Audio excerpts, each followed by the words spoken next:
Biz mümkün. Gubernatörde bugün joyuşumuz gerek. Eşteke bolbойт. Бұл сіздің өзіңіздің қолыңызда тұрады, ешкімден сұрабай тұрып эле жойып салсаңыз болот.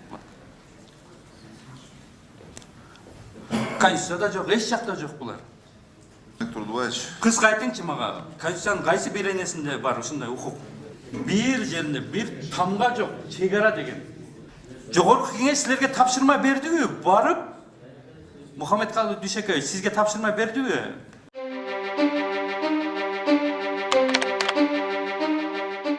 Алтынбек Турдубаевич. Саламатсыздарбы? Урматтуу коллегалар, урматтуу өкмөт мүчөлөрү, урматтуу премьер-министр. Мен премьер-министрге мындай кыска суроолорум бар да.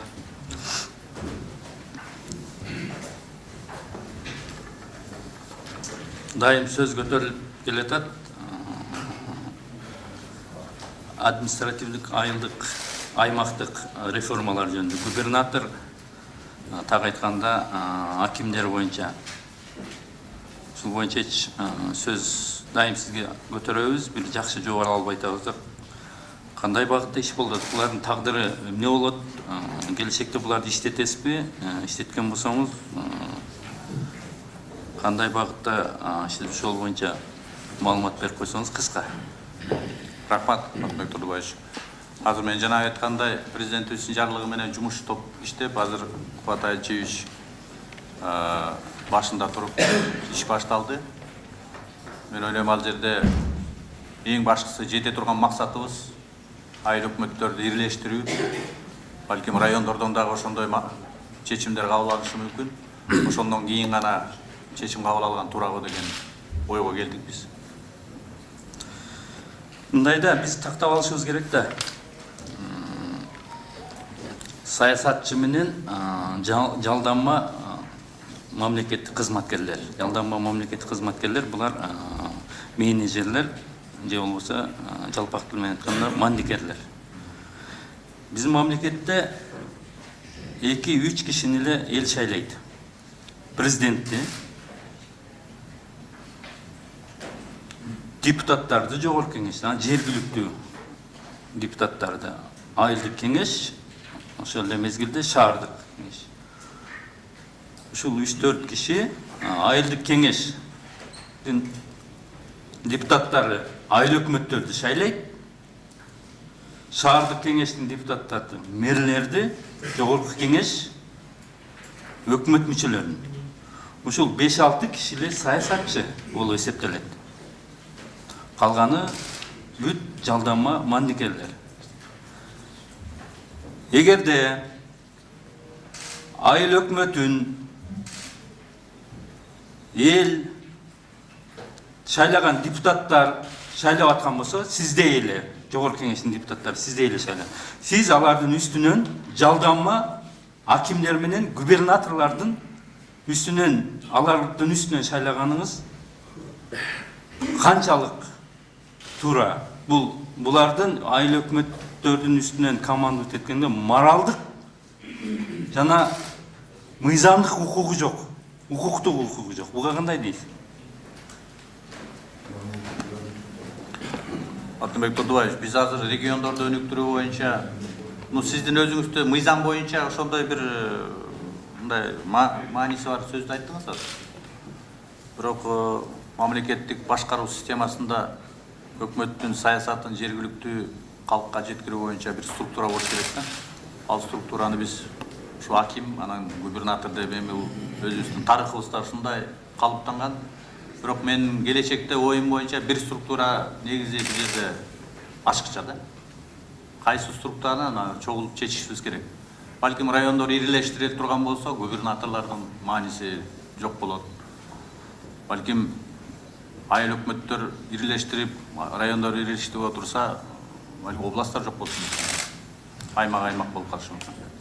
Муну мезгил жакын аралыкта тастыктайт го дейм, бирок мен деле кошулам, ошондой бир структура жок болуш керек бул жерде. Эми жакын аралыкта эмес, 30 жылда тастыкта бүттү да. СССРдин ошол инерциясы менен бекилген акимдер колхоздун совхоздун башкармаларын башкарып келгенде ошол инерция менен келатат да. Бүгүн биз түшүнө турган күн келди да, өзү айыл өкмөттөрдү эл шайлап аткан. Айылдык кеңештин депутаттары менен. Ошол эле эл бизди шайлаган, сизди биз шайлап атабыз. Сиздин айыл өкмөттөр менен түз иштегенге логика ошондо болуп атпайбы? Аларга ортодогу посредниктердин эмне кереги бар? Губернатор бүгүн эмнени чечет? Губернациясы жок, губернатор бүгүн эмнени чечет? Алардын үстүнөн нагрузка болгондон башка эч эмес. Акимдерди азыр үстүнөн полномочия азыр кийин угуп атабыз, проект келип туруп биздин кааныша элекмин. Алардын статусун көтөрүп, эл шайлагандардын үстүнөн сиз жетекчи. Акимдер тескерисинче айыл өкмөттөн ылдый туруш керек. Аларды прямой эл шайлап атат. Акимдер аларга жардам бериш керек, иштин жылышын, элдин жашоосунун оң болушу үчүн ар бир сиз наоборот алардын статусун көтөрүп туруп, кайра ошол түшүнүктү киргизип атпайбызбы? Ушул жөнүндө жакшылап үстүнөн ойлонушуңуздар керек. Айыл өкмөттөрдү эле бириктирип, укрупнение кылып, аймак кылып, ошолор менен түз иштешиңиз керек деген дүйнөдө ушундай кетип атат да. Биз бүгүнкү губернаторду бүгүн жоюшубуз керек. Эчтеке болбойт. Губернаторларды бүгүн жоюп салып, акимдер менен, анан акырын акимдер менен айыл өкмөттөрдүн кандай укрупнениеге барыш керек, анын үстүнөн иштесеңиздер болот да. Губернаторлардын бүгүн губерниясы жок, губернаторлардын бүгүн булардын эмне кереги бар? Бул сиздин эле өзүңүздүн эле колуңузда турат, эч кимден сурабай туруп эле жоюп салсаңыз болот. Конституцияда жок, эч жакта жок булар.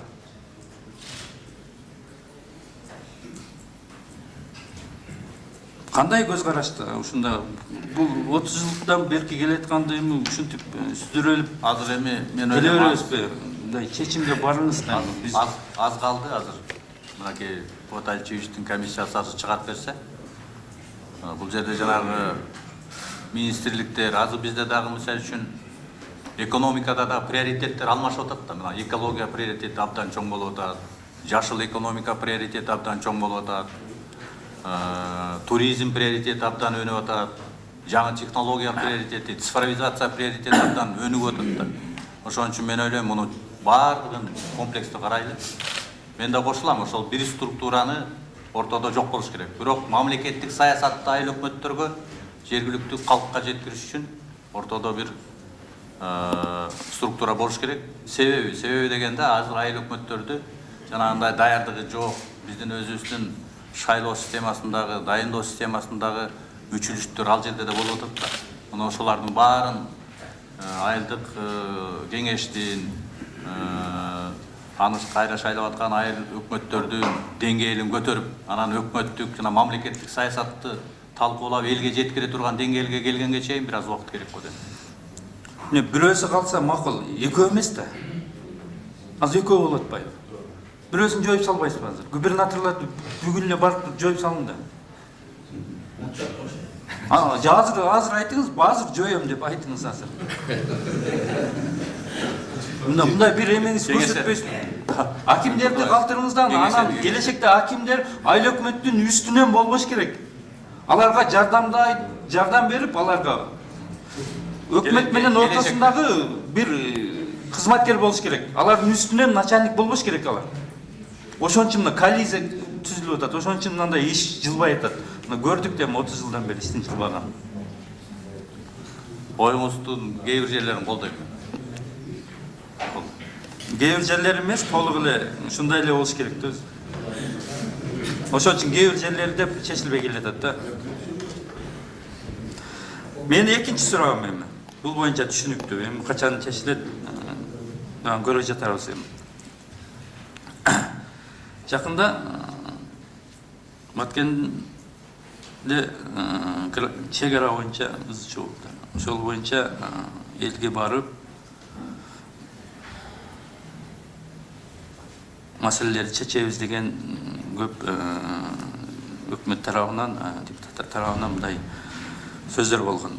Кайсы бир маселелер тынчыгандан кийин тынчып калдыбы же бир маселе бир скорыйдан башка эчтеке чечилбептир да менин угушум боюнча. Алтынбек Турбаевич, азыр биз мынакей ушул айдын аягына чейин баян айтканбыз, 2 жумадан ашык убакыт керек деп. Азыр ошол жерде иш-чаралардын баарын мына алып келишти. Карап ушул жуманын аягына чейин биз кабыл алып, жол маселеси, социалдык маселелер боюнча баарын кабыл алып, Кудай буйрса ушул каражаттарды таптык баардыгын киришебиз азыр. Ал жерде эми Жол иштеп атат Алтынбек Турбаевич, баягы айткан жол. социалдык маселе жана ошол жерде жанагы трансформация көп маселелер бар. Сиздер ошону чечишиңиздер керек да. Трансформация маселеси да келет атат. Анан чегаранын кошуналар менен сүйлөшкөнгө, чегараны аныктаганга Кыргызстанда жалпы мамлекетте кимдин укугу бар? Өкмөттүн ушундай укугу барбы? Чегаранын жумушчу тобун анан өкмөт аралык комиссия өкмөттө. Өкмөт аралык комиссия бар. Жеңиш Разакович, анан жумушчу топ бар. Бизде мурунку Искендеров аксакал эле кечээ дайындадык, Ботобаев, Ботобаев деп тажрыйбалуу бир аксакалыбыз дайындадык. Жумуш топ боюнча ошолор иштейт. Анан калган министрликтер, тиешелүү министрликтер баардыгы тең ошол жерге тартылып иштеп атышат. Аткарат. Барып переговор жүргүзгөнгө кошуна өлкөнүн өкүлдөрү менен укук барбы? Өкмөттө же премьер-министрде? Өкмөттө премьер-министрде. Барбы? Кайсы Конституцияда мен Жеңиш Парпиевич айтып берсин. Конституцияда эч таба алган жокмун да. Рұқсат берсең. Жок, жумушчу комиссия, өкмөт аралык комиссия. Жок, комиссиялар бар. Алар барып переговор жүргүзүп, границаларды кимдики экенин тактаганга өкмөттө ошондой укук барбы? Жеңиш Парпиевич рұқсат берсеңиз жооп берип койсунчу. Урматтуу Алтынбек Турдубаевич, Кыска айтыңчы мага, Конституциянын кайсы беренесинде бар ушундай укук? Конституцияда мен азыр айта албаймын. Бирок бизде Конституцияны окуп, анан кийин барбайсызбы сиз баратырдан башта? жок, бизде бул милдеттер анык бөлүнгөн. Биринчиси бул жумушчу топтор, булар чегараны аныктап, ошол жерде баягындай камералдык жумуштарды жүргүзүп, жазуу иштерин ошо жумушчу топ кылат. Эки тараптын жумушчу топтору кылып ошол макулдашып жазган белгиленген чегараларын алар кылышат. Кийин вице-премьер деңгээлинде өкмөттүк делегациялар келип ошол такталган, жазылган келишимдерди бекитет. Андан кийин бунун баары эки мамлекеттин ортосундагы келишимге киргизип туруп президенттер тарабынан кол коюлат. Ошондон кийин чегара чечилди десек ошондо болот. Кийин сиздер тараптан ратификация болот.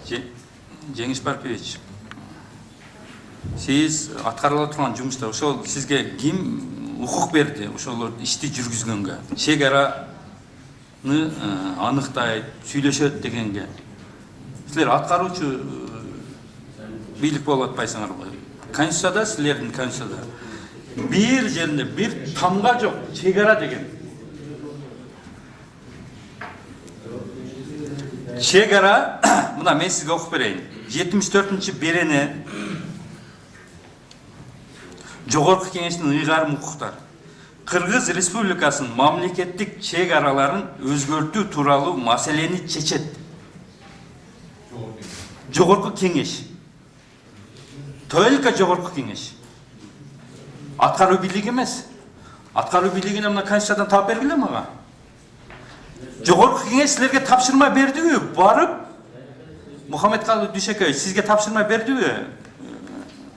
Төрага. Сиз барып тактап, сиз жөнөтүңүз Жеңиш Парпиевичти деген тапшырма кат жүзүндө барбы?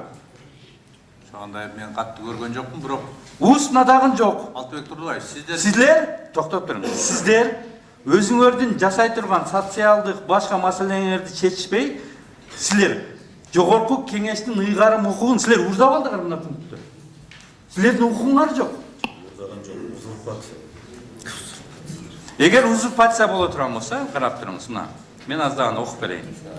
Мына жерде 5-чи беренеде элдин эч бир бөлүгү бир да бирикме, бир да адам мамлекетте бийликти өзүнө ыйгарып алууга укуксуз. мамлекеттик бийликти узурпациялоо өзгөчө оор кылмыш болуп эсептелет. 5-чи бере. 3-чү пунктта мамлекет анын органдары жергиликтүү өз алдынча башкаруу органдары жана алардын кызмат адамдары ушул конституцияда жана мыйзамда аныкталган ыйгарым укуктардын алкагынан чыга алышпайт. Укуктардан чыга албайт. 6-чы беренеде конституция эң жогорку юридикалык күчкө ээ жана ал Кыргыз Республикасында түздөн-түз колдонулат. Ошол эле убакта 8-чи беренеде Кыргыз Республикасынын азыркы чек арасындагы аймагы бүтүн жана кол тийгиз. Бүтүн жана эч кимдин укугу жок 1 сантиметр бир жака жылдырганга. Тем более өкмөттүн. Силер өкмөт кандай переговор жүргүзүңөр? Биз о токтомду секретканы көргөн жокпуз. Алаяктан эмеңерди, протоколуңарды көргөн жокпуз. Ошондой бекиткенге, аяка барып сүйлөшкөнгө укугуңар жок. Эгерде жогорку кеңеш силерге письменно тапшырма берип, муну чечип бизге алып келгиле, биз карап туруп анан кийин кайра барып анан сүйлөшөсүңөр деген укукту бериш керек эле. Жогорку кеңеш, только жогорку кеңеш. Башка эч бир орган. Сиздер конституцияны прямой буздуңар азыр. Түп-түз. Бул чоң кылмыш, оор кылмыш. Мухаммед Халилович, сиздин Жеңиш Паркович кетерден муну бир карап алыш керек эле. Жөнөтөрдө муну бир карап алсаңар, баш мыйзамыбызды. Анан кийин иш жүргүзүш керек эле. Уруксат берсеңиз, биздин юстиция министрибиз жооп берип койбойбу, кыскача? Жооп берсин. Уруксат берсеңиз, Алтынбек Турбаевич, туура 74-чү беренеде Конституцияда жогорку кеңештин укугуна ошо Президенттин жогорку кеңеш менде орусчасы бар экен, уруксат берсеңер орусча окуп берейин. Биринчиси ратифицирует и денонсирует международные договоры в порядке, определяемым законом, и решает вопросы об изменении государственных границ. Бул жогорку кеңештин укугу. Бирок жогорку кеңешке ошо эл аралык келишимди ким алып келет? Биз жанакы өзүнүн укугубуз, өкмөт өзүнүн укугун пайдаланып киргизип атат да. Биз биякта жогорку кеңештин эле укугу эч ким талашкан жок. Бирок жогорку кеңешке ким даярдап берет? Жок, токтоп туруңуз, кечир кой. Ким даярдап берет? Өкмөт даярдап берсин. Өкмөткө тапшырма берилдиби? Маселе ошондо болуп атат. Силер барып, муну даярдап келгиле, алып келгениңерден кийин биз акылдашып туруп, биз ратификация кылабыз деп биз айтышыбыз керек да. Мына жерде мына 74-чү берененин 4-пункту прямой 4 сөз менен айтылып турат. Жогорку кеңеш чечет деп. Башка жерде жок да. Биз тапшырма беришибиз керек эле. Төрага тапшырма бериш керек эле. Баргыла дагы сүйлөшүп келгиле. Ошондой тапшырма жок да.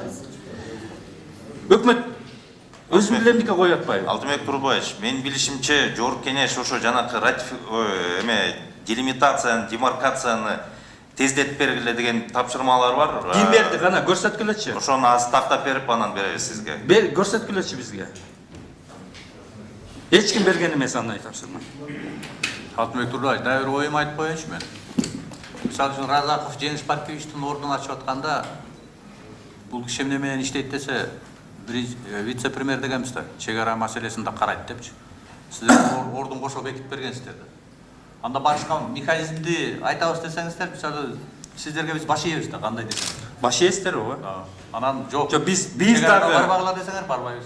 Жок, мына эл бекитип берген референдум менен конституция эң жогорку күчкө ээ. Буну сиз дагы, биз дагы буза албайбыз. Эч ким бузганга укугу жок бунун. Буну сиздер бузуп атпайсыздарбы? Ал биз сиздердин вице-премьер кылып бекитип бергенибиз бул жерде буга карама каршы келип атпайбы? Биз чек арага деп айтканбыз, күч органдарына. Ошол эле мезгилде чегараны, чек арага барарда биз тапшырма беришибиз керек да. Биз битсе кылып шайлап атканда прямой берип койгон эмеспиз андай укугубуз жок биздин. Ошондо чогуу отуруп алып чечели. Канча жылдан бери мисалы үчүн Кытайдын границасы бүттү туурабы? Ошондо өкмөттүн жумушчу тобу барды, комиссиясы барды. Казакстан менен бүттү. Мен мурдагы эмес, азыркы бүгүнкү күн менен жашагым келет да, мына азыркы менен. Азыркы мыйзам, мына азыркы конституция сүйлөсүн деп атам да, ошонун тили менен айтып атам да. Мен эч жактан алган жокмун асман. Эми сиздер кандай чечсеңиздер ошондой болот да. Биз талашкан жокпуз. Биз чечип берген жокпуз да силерге. Силер кетип калып атпайсыңарбы, эч кимден сурабай. Силер бузуп атпайсыңарбы? Биздин ыйгарым укукту силер уздап алып атпайсыңарбы? Узурпация кылып атпайсыңарбы? Маселе ошондо болот атпайбы? Рахмат, Алтынбек Турдубаевич. Мен ойлойм, юстиция министрі, сіз азыр сөзі подготовьтесь и отвечайте. Ясный ответи жок да. Вы главный юридический совет. Өзү көрүп турат да. Көрүп турат да, окуп турат да. Поэтому готовьтесь и ответьте. Төрөмес айтсам айтыңыз. Мен негизги бүгүнкү биринчи юрист катары сиз. Даярдаңыз, жооп бергенге даярдаңыз. Урматтуу кесиптештер, уланта берет, баарын жаздык суроолорго бар.